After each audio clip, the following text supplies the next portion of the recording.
ఒకవేళ ఏపీ రాజకీయాలలో ఏ ఏ గవర్నమెంట్ వస్తే బాగుంటుందని మీరు ఫీల్ అవుతున్నారు? జగన్ మాత్రం రాకూడదు స్వామి. టార్చర్. ఎందుకండి బానే ఇస్తున్నారు గదా! స్కీమ్‌లని ఏం అవని స్కీములు? ఇవని. అమ్మఒడిస్తున్నాడు. హ్మ్. ఆ! సో, ఇట్లా కొన్ని కొన్ని స్కీమ్స్ మేమిన్ని చేశాము. హ్మ్. మీరు మాకు ఓటేయండి అనేసి ఈయన గూడా అంటున్నారు. మేము చాలా చేశాం మీకు అనేసి. ఆ చాలా ఏంటో కూడా చెప్తే బావుంటుంది గదా!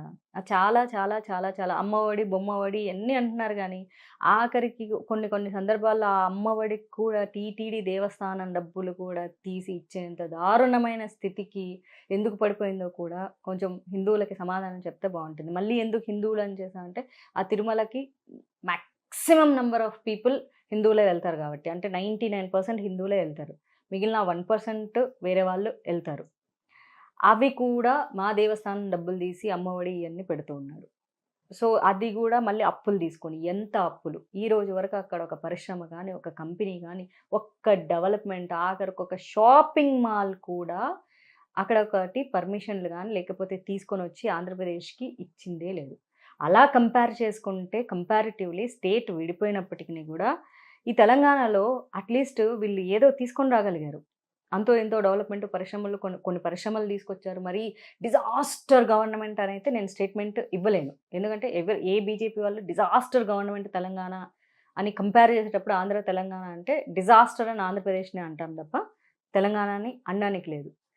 ఇక్కడ అట్‌లీస్ట్ పెట్టిన ఎఫర్ట్స్ ఆంధ్రప్రదేశ్‌లో పెట్టాలి గదా! విజయవాడకి ఎన్ని సంస్థలు తీసుకొచ్చే అవకాశాలు. కంపెనీలు ఇటొస్తున్నాయి, అట్లా ఎళ్ళిపోతున్నాయి. వస్తున్నాయి, ఎళ్ళిపోతున్నాయి. అన్నీ మళ్ళీ తిరిగి తిరిగి హైదరాబాద్‌కొస్తాయి. ఓకే. అంటే అక్కడ క్యాప్చర్ చేయలేకపోతున్నారు. క్యాప్టివేట్ చేయలేకపోతున్నారు ఇన్వెస్టర్‌లని. అట్ ద సేమ్ టైమ్ ఎంతసేపు ఉచిత పథకాలు అన్నీ అప్పులే. భయంకరమైన అప్పులు.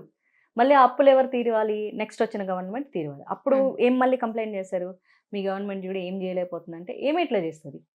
ఆల్రెడీ నువ్వు అప్పులు చేసి, రాష్ట్రాన్ని అప్పుల పాలు చేసేసి, నువ్వు పక్కనోడి మీద నిందలు వేయటానికి నువ్వు ప్రిపేర్ అయితే వచ్చిన కాడికి నేను బాగున్నానా? నేను తింటున్నానా? ఇంకోటా?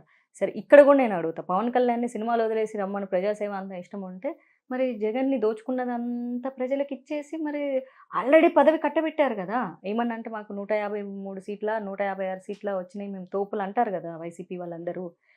మరి జగన్ సంపాదించిన ప్రతి రూపాయి అన్నీ ప్రజలకి దానం జేసి నిజాయితీగా మరి ముఖ్యమంత్రి పదవి ఆల్రెడీ ఉంది గదా! అధికారం. పదవి అలంకారం గాదు. ఆ అధికారం ప్రజలకు మంచి జేయటానికి. మరి చేయొచ్చు గదా! సో, ఇదే ప్రజల్ని ఏ పవన్ కళ్యాణ్ అయితే నిలదీసి అడుగుతున్నారో, అదే ప్రజలు సేమ్ జగన్‌ని అడగాలి. నీకే అధికారం లేకపోయినప్పటికిని సరే, నువ్వు సినిమాలు వదిలేసి ప్రజాసేవకి రా అంటున్నా గదా! నీకింత పెద్ద అధికారం కట్టబెట్టినాము. నువ్వు మొత్తం దోచుకొని ఇప్పటికి కోర్ట్‌ల చుట్టూ తిరుగుతూనే ఉన్నావు. అవినీతి సొమ్మంతా నీ దగ్గరే ఉంది. ఈడీలా, కేడీలా అన్నీ ఆయనే అయిపోయాడు కాబట్టి మొత్తం తీసి ప్రజలకు పెట్టమను. ఎందుకంటే ఉత్తగా ఎవడు జైలుకి పోలేదుగా. ఉత్తగా అన్నన్ని నెలలు జైల్‌లో ఉండలేదుగా. ఉత్తగా వాళ్ళ అమ్మ పోయి సోనియా గాంధీని అడుక్కొని బెయిల్ ఇప్పించుకొని రాలేదు గదా! అన్నీ నిజాలే గదా! ఇప్పటికి కోర్ట్‌ల చుట్టూ తిరుగుతున్నారు. అన్నీ తెలిసింది గదా! తెలిసినప్పుడు దానం జేసేసి, మంచిగా అన్ని అప్పులన్నీ తీర్చేసి, తను సంపాదించుకున్నంత కట్టేసేస్తే రాష్ట్ర అప్పులు తీరిపోతాయి. పవిత్రంగా స్టేట్‌ని అప్పగించి మళ్ళీ కావాలంటే అధికారం అడగండి. ఓకే. సింపుల్. సో, ఇప్పుడు ఆంధ్రాలో జగనొద్దు. మరి ఏ ప్రభుత్వం వస్తే బావుంటుందనుకుంటున్నారు మీరు? నేనైతే ఏదో నా స్వార్థానికి బీజేపీ అంట గాని, but it is highly difficult BJP ఆంధ్రప్రదేశ్‌లో రావటం. ఓకే. కార్యకర్తలైతే ఉన్నారు కానీ, బట్ ఇట్ టేక్స్ టైమ్ పడుతుంది. ఓకే. జనసేన వస్తే బావుంటది. పవన్ కళ్యాణ్ వస్తే డెఫినిట్‌గా ఓకే.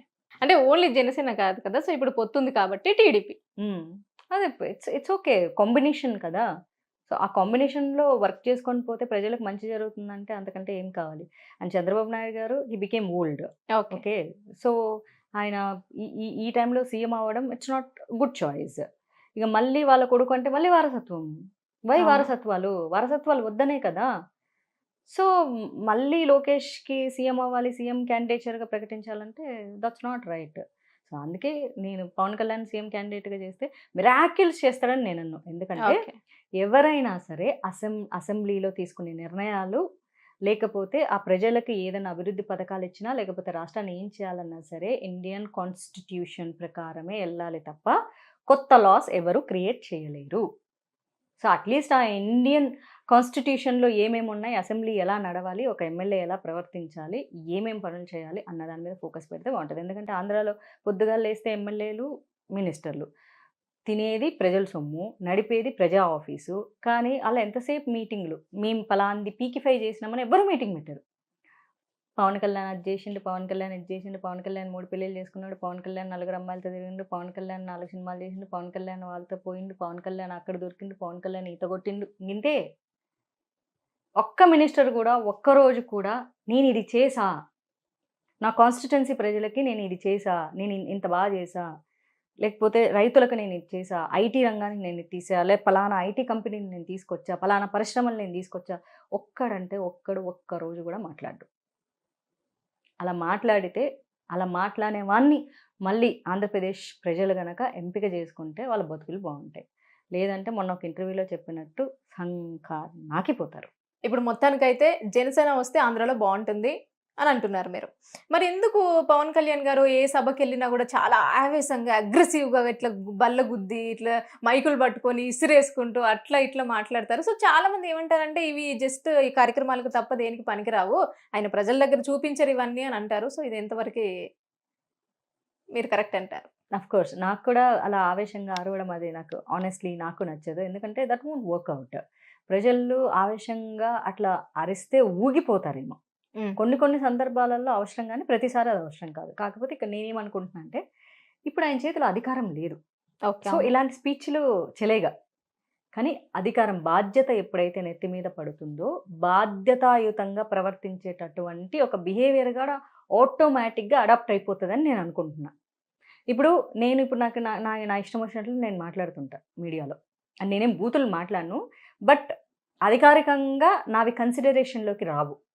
కానీ ఒక్కసారి నాకు ఏదన్నా అధికారికంగా నేను మాట్లాడే పొజిషన్ ఇచ్చారనుకో, అంటే అఫీషియల్ స్పోక్స్ ఇచ్చారనుకో, నేను ప్రతి పదం ఆచితూచి మాట్లాడతా. ఎందుకంటే అప్పుడు నా మీద బాధ్యత ఉంటుంది, ఇన్స్ట్రక్షన్స్ ఉంటాయి. నువ్వు ఇది మాట్లాడాలి, ఇది మాట్లాడకూడదు అని ఇన్స్ట్రక్షన్స్. సో పవన్ కళ్యాణ్ కూడా ఆయనకు అధికారం వచ్చిన తర్వాత డెఫినెట్గా ఆయన ఆ వే ఆఫ్ టాకింగ్ మారుతుందని నేను అనుకుంటున్నా. బాధ్యత నెత్తి మీద లేనప్పుడు, బాధ్యత నెత్తి మీద ఉన్నప్పుడు 2 రకాల వేరియేషన్స్ ఉంటాయి మనుషులు. అంటే మారిపోతారు. చూసాను, నేను లాస్ట్ వీడియో చూసాను, చెప్పండి. సందర్భానుచితంగా కదా, నేను అదే అంటాను. నేను ఇప్పుడే అదే చెప్పాను నా గురించి. అంటే నాకు ఒక పదవి లేనప్పుడు నా స్వేచ్ఛ నేను వాడుకుంటా, కానీ పదవి ఉన్నప్పుడు దానికి సరౌండెడ్ బై సమ్ రూల్స్ ఉంటాయి. ముఖ్యమంత్రి ఇలానే వ్యవహరించాలి అని కొన్ని ఉంటాయి. As per law, as per constitution ఇలాంటి పనులు చేయాలి అని ఉంటుంది. ఇక మన బిహేవియర్, మన టాక్స్ అనేది కూడా ఇలా మాట్లాడితేనే ప్రజలు మన మాట వింటారు. ఎందుకంటే నేను ఇప్పుడు బాధ్యతాయుతమైన సీఎం, లేకపోతే నేను బాధ్యతాయుతమైన ఎమ్మెల్యే అని ఫీల్ అవుతారు కాబట్టి. అంటే అఫ్ కోర్స్ ఇప్పుడు ఆంధ్ర అసెంబ్లీలో అట్లాంటి ఎమ్మెల్యేలను మనం ఇప్పుడు ఏదో పుణ్యానికో అమావాస్యకో చూడాల్సి వస్తుంది, కానీ ఎవడు బాధ్యతాయుతంగా ఎవడు ప్రవర్తించాడు. అక్కడ వీళ్ళు ఇట్టిట్టు చూపిస్తారు, ఇట్టిట్టు చూపిస్తారు, ఎట్టెట్టో చూపిస్తారు, ఇట్టిట్టు చూపిస్తారు. అసెంబ్లీలలో అవన్నీ చేస్తున్నారు. As per law that's crime actually అసెంబ్లీలో అట్లా చేయడం. కానీ పవన్ కళ్యాణ్ కూడా ఆయనకు ఒక బాధ్యత ఉన్నప్పుడు ఖచ్చితంగా ఆయన మాట విధానం మార్చుకుంటారని నేను అనుకుంటున్నాను. ఓకే.